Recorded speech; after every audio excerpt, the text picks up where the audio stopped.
الحمدللہ والصلاة والسلام علی رسول اللہ اما بعد فاعوذ باللہ من الشیطان الرجیم بسم اللہ الرحمن الرحیم قل ان صلاتي ونسكي ومحياي ومماتي لله رب العالمين بسم اللہ الرحمن الرحیم انا اعطیناک الکوثر فصل لربک وانحر ان شانئک هو الابتر. زما عزتمند مسلمانانو ورونو، حسب وعده چې ما تاسو سره وعده کړې وه چې د قربانۍ احکامات هغه به بیانوم د الله په فضل او د هغه په کرم سره انشاءالله. قرباني یو بهترین عمل دی چې رسول الله صلی الله علیه وسلم په سنن د ابي داود کې راځي. نبی علیه الصلوۃ والسلام به تاکید کو په قربان باندې. نبی صلی الله علیه وسلم د حجۃ الوداع په موقع کې هم قربانی فرمایلی و او سل اوښان ذبح کړي. سل اوښان روایت د بخاری مسلم کې راځي. دارنګه محمد رسول الله صلی الله علیه وسلم زما او ستا مور پلار خاندان ټول په هغه باندې قربان شي. هغوی د عید الاضحی په موقع باندې یو کرت د خپل طرف نه یوه چیغۍ چې وزه ورته ویل کېږي، بکره ورته وایي په اردو کې، غنم ورته وایي په عربۍ کې، او دارنګه د کور والاو د طرف نه د ازواج مطهرات د طرف نه نبي صلی الله علیه وسلم یوه غوا حلاله کړې وه. ورسره نبي صلی الله علیه وسلم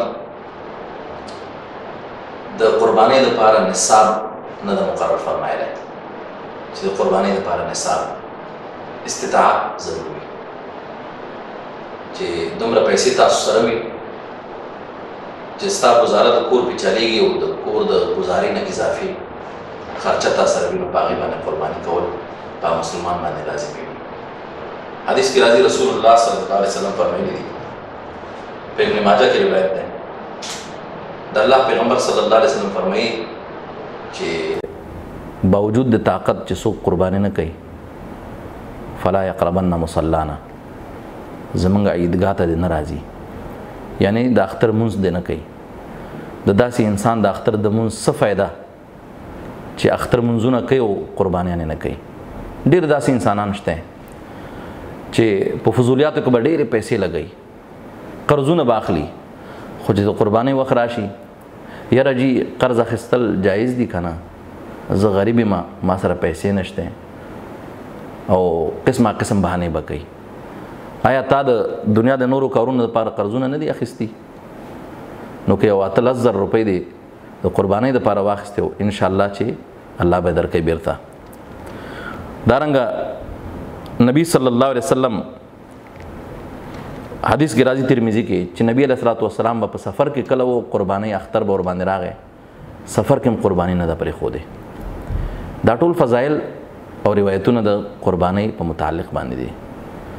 بعض علما داسې دي هغوی وایي چې د قربانۍ په فضیلت کې کوم خاص حدیث نشته، نو موږ وایو چې احادیث شته پکې. د قربانۍ څاروی هغه څنګه وي، د هغې عادات اوصاف څه وي.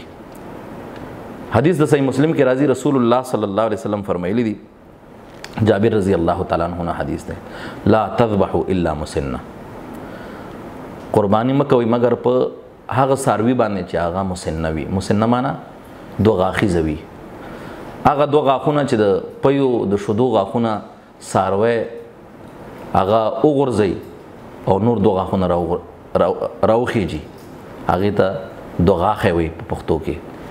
د الله رسول صلی الله علیه وسلم فرمایي چې مکوئ قرباني مگر دو غاښي باندې.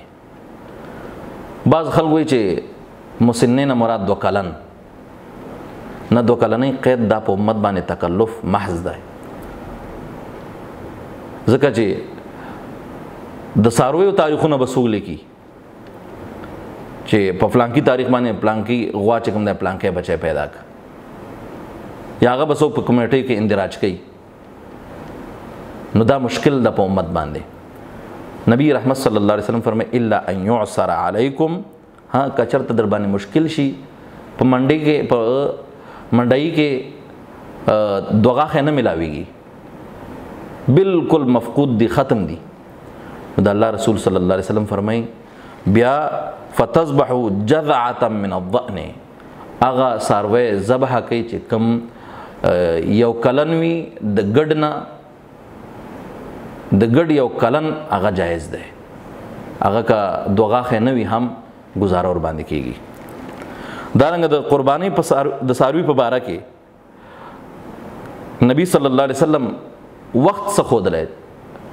حدیث د جبیر بن مطعم کې راځي چې 4 ورځې قرباني کول دام په حدیثو کې شته، اگر چې څه روایت په هغه روایت باندې څه کلام محققینو کړی، لیکن د اهل الحدیث د علماو یو موقف هغه دا دی چې د عید الاضحی نه بغیر 3 ورځې نورې چې 4 ورځې قرباني کولی شي. د قربانۍ څاروی به څنګه وي، د هغې څاروي صفات به څه وي. د هغې څاروي صفاتو په باره کې حدیث د برا کې راځي، برا ابن عازب رضی الله تعالی عنہ کې راځي، نبی رحمت صلی الله علیه وسلم فرمایلی دي چې د قربانۍ څاروی به هغه وړون نه وي، داسې وړون چې وړونوالی معلوم وي.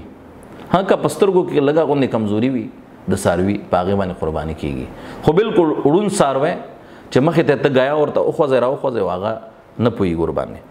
دارنګه نبی صلی الله علیه وسلم فرمایي چې بیمار به نه وي د قربانۍ څاروی، چې بیماری واضحه وي. دریم صفت نبی صلی الله علیه وسلم فرمایي چې ګډ به نه وي، چې څاروی روان وي او هر یو انسان وي چې دا خو ګډ ده.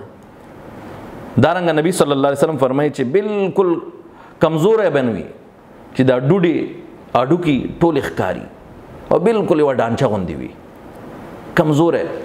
د الله رسول صلی الله علیه وسلم دارنګه ورسره دام فرمایي چې غوږ به یې نه وي پرې. اوس غوږونه خو څوک خوري نه د څارویانو، لیکن مطلب دا چې څاروی به د عیب نه پاک وي. نو ای قرباني کوونکی انسانه، تا کې چې عیبونه دي ته خپل عیبونه هم ختم که که نه. الله تبارک وتعالی دې موږ او تاسو ته د قربانۍ کولو توفیق راکړي او الله دې زموږ او تاسو قربانیانې قبول کړي. الله فرمایي انما يتقبل الله من المتقین، الله قربانیانې قبلوي د متقیانو انسانانو. الله دې موږ او تاسو متقیان کړي. واخر دعوانا ان الحمد لله رب العالمین.